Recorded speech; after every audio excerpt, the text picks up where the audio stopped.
Here's a leadership story in 3 acts. Act 1, you're new, struggling to find your feet. Imposter syndrome bites, so maybe you pretend to be more confident than you really are, or retreat into yourself a bit. The new challenge of managing people is hard, and you're overwhelmed by having so much stuff to do. Act 2, you're starting to get the hang of things, but realise you have to learn about leadership.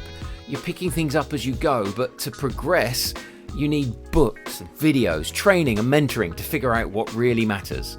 Some people put this off and keep muddling through. Some people dive in and start really thinking about developing their leadership personality and approach. In Act 3, you have your leadership style locked in, you know your team, you understand your boss and your business, you're getting results.